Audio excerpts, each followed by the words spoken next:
Hello बच्चों, let's see this question. The question says, direction हमें दी गई है।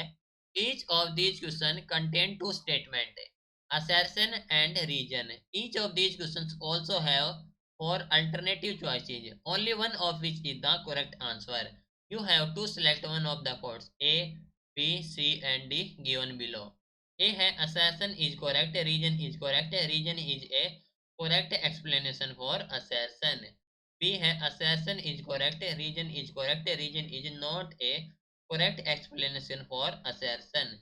C है assertion is correct, region is incorrect and D है assertion is incorrect, region is correct. So assertion में कहा गया है कि for an ideal gas at constant temperature the product of pressure and volume is constant. साथ ही reason में कहा गया कि the mean square velocity of molecule is inversely proportional to mass. तो क्वेश्चन हमारे पास असर्शन एंड रीजन से related और ऑप्शन हमें प्रोवाइड कर रखे हैं, हमें सिलेक्ट करना है कि इनमें से कौन सा करेक्ट होगा। तो इस क्वेश्चन के लिए हमारा की कॉन्सेप्ट यूज हो रहा है, that is ideal gas and mean square velocity. Ideal gas and mean square velocity, right.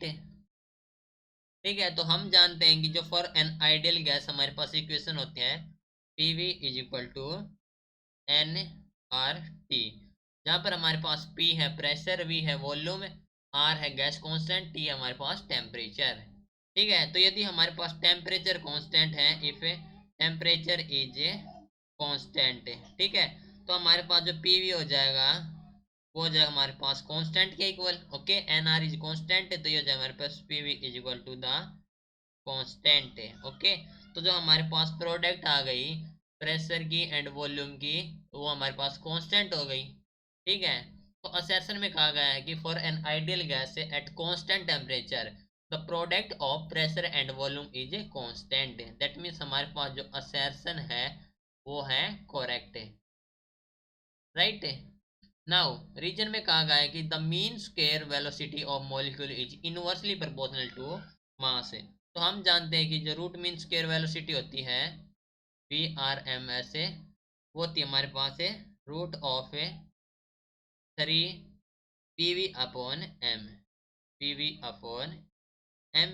ठीक है, तो यहाँ से जो हमारे पास हो गई वी स्क्वायर लिखेंगे आर एम एस, वो हो जाए हमारे पास है 3 P V upon M.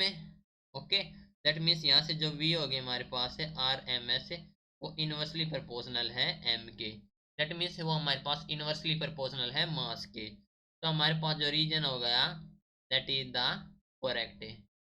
Okay, assertion भी करेक्ट है, रीजन भी करेक्ट है, लेकिन हमारे पास जो रीजन है not correct explanation of assertion, that means option B हो जाएगा हमारे पास correct answer. Okay, so this is your final answer. Hope you understood it well. Best of luck.